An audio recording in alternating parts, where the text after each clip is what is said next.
اچھا، میں نے پچھلے دنوں آپ کی ایک ویڈیو دیکھی کہ ایک میرے خیال تقریباً 65 سالہ بزرگ ہے، شوگر کے مریض، اور آپ نے کوئی ٹریٹمنٹ بتایا کہ وہ میٹھا بھی کھاتے ہیں اور اپنی لائف نارمل گزارے ہیں، میڈیسن بھی نہیں لے رہے پچھلے آئی تھنک وہ 5-6 سال سے.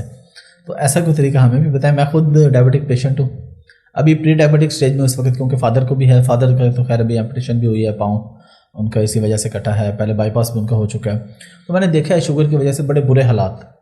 تو اس کا کیا ایسا کوئی ٹریٹمنٹ ہے کہ میڈیسن سے بندہ بچ جائے، یا ایٹ لیسٹ جو لائف ہے، زندگی موت تو اللہ کے ہاتھ میں، لیکن جو ہے وہ اچھی گزر جائے، وہ اس طرح مشکلات اور پریشانیوں میں نہ گزرے؟ جو پہلی جو بات ہے نا وہ یہ ہے کہ میں آپ سے چھوٹا سا ایک سوال کرتا ہوں. آپ کے جو والد صاحب تھے وہ آپ کی ایج میں تھے، آپ سے زیادہ صحت مند تھے یا آپ زیادہ صحت مند ہو؟ والد صاحب ماشاء اللہ حیات ہیں، اور وہ جب میری ایج میں تھے تو مجھ سے کہیں زیادہ صحت مند تھے. اور انہیں بھی شوگر ہو گئی؟ انہیں بھی شوگر ہے، اور وہ کہیں زیادہ صحت مند تھے. میں آپ کو تھوڑی سی ڈیٹیل بتاؤں. ہم گاؤں کے رہنے والے ہیں، چولستان کے. وہ بھیڑ بکریاں بھی چراتے تھے، وہ اونٹنی کا 5-5 کلو کچا دودھ بھی پی جاتے تھے، اور صحیح. اور پھر ہماری ہوش تک، بلکہ ہمارے بڑے ہونے تک وہ بیڈمنٹن کے بڑے زبردست پلیئر تھے. ڈیلی 3-4 گھنٹے بیڈمنٹن اور فٹ بال کھیلتے تھے. اس کے باوجود یہ ان کے حالات ہیں. یعنی اس کے باوجود ان کے یہ حالات ہو گئے. آپ بھی اتنا ہی دودھ پیتے ہیں، آپ بھی اتنی بھیڑ بکریاں چراتے ہیں، آپ بھی اتنی ورزش کرتے ہیں، آپ بھی اتنا ہی کرتے ہیں؟ نہیں، میرا تو، اور آپ کی صحت بھی اتنی نہیں ہے؟ نہیں، دودھ وغیرہ بھی اس طرح سے نہیں ہے، اور ہم فاسٹ فوڈ، پیزے، برگر، باہر کے کھانے کھاتے ہیں. تو پھر یہ نیچرل نہیں ہے کہ جو ان کو بیماریاں ہوئی ہیں آپ کو 20 سال پہلے ہو جائیں گی؟ یہ ٹھیک بتا رہے ہیں آپ، بالکل ایسی ہوگی نا. اور آپ کو جو پری ڈائبٹک ہو گئے ہیں یہ بھی اسی وجہ سے ہو گیا نا؟ جی جی. تو کیا آپ بھی چاہتے ہیں کہ آپ کا بھی اسی طرح کبھی پاؤں کا مسئلہ، کبھی یہ مسئلہ؟ میں بچنا چاہتا ہوں آف کورس. پھر اس کا حل ہی یہ دروازے کھڑکیاں بند کریں اور یہ ریورس ہو جاتے ہیں.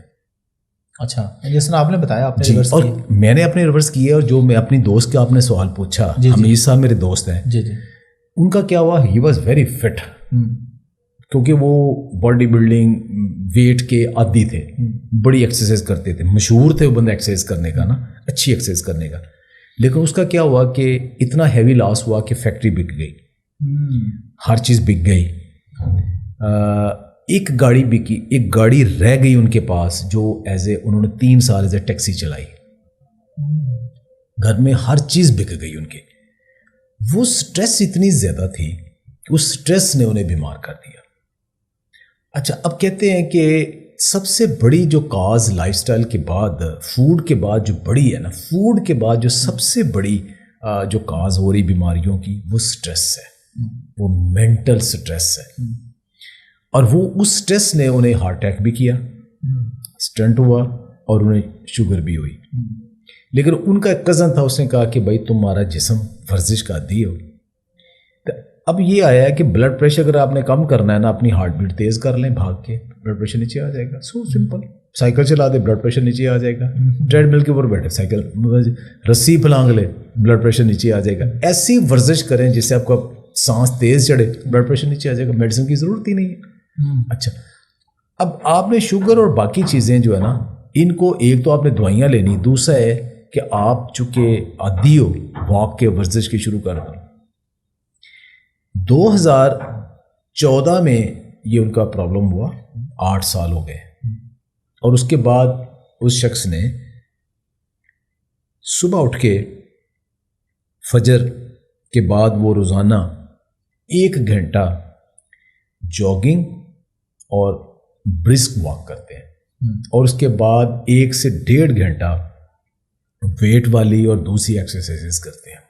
یعنی 2.5 گھنٹے صبح وہ جاگنگ اور ہر قسم کی ورزش کرتے ہیں، اور سب کچھ کرتے ہیں. اور شام کو اکثر مجھے ملنے آتے ہیں، میرے ساتھ پھر واک کر لیتے ہیں. اور ایج کتنی ہے؟ 65. شوگر ان کی کتنی ہوتی ہے؟ جب دیکھو کبھی 90، کبھی 86، زیادہ 100 سے اوپر تو کبھی ہوئی ہی نہیں ان کی. اچھا، زیرو میڈیسن. اچھا، اب ایک ہمارے ڈائٹیشین انہیں ملے، انہوں نے کہا جی کہ میں مانتا ہی نہیں ہوں کہ اب آپ کا ہارٹ بھی ٹھیک ہے، اب ہارٹ کی میڈیسن بھی نہ آپ کھائیں. جو بندہ اتنی میڈیسن، اتنی جاگنگ کرتا ہے، سب کچھ کرتا ہے، تو وہ اب صرف یہ کہ میں نے انہیں کنونس کیا ہے. اب وہ ملٹی گرین آٹے کے اوپر آ گئے ہیں، سادہ نہیں، لیکن ماشاءاللہ وہ کھانا کھاتے ہیں نا، تو دیکھنے والا بھی کہتا ہے کہ کھانا کھایا ہے بندے نے، پیٹ بھر کے کھاتے ہیں، اور کھانا کھا کے پھر کھانا دوبارہ تو پھر بھی کھا لیتے ہیں، اچھا، اور اس کے بعد کہتے ہیں کوئی نہیں میں 1 گھنٹہ اور جاگنگ کر لوں گا. یعنی یہ ایکسٹریم ہے. میں اس کا ہرگز میں یہ نہیں کہہ رہا کہ جو ہارٹ کے پیشنٹ ہیں وہ سارے اب 1.5 گھنٹہ جو ان سے ہوگی بھی نہیں. جو کر سکتے ہیں اپنے ڈاکٹر کے مشورے سے، ان کے بھی ڈاکٹر نے مشورہ دیا کہ آپ جاگنگ کر سکتے ہو، ویٹ ایکسرسائز کر سکتے ہو، وہ کریں، کیونکہ وہ ان کا سچا دوست کزن ڈاکٹر تھا. ایسا ڈاکٹر نہیں تھا جو چاہے کہ اب یہ اور مریض ہو میرے پاس اور میڈیسن لے. یس، اب میری بات سمجھ گئے. تو پھر اس کے بعد یہ کہ وہ ابھی تک چل رہے ہیں، ماشاء اللہ فٹ ہے.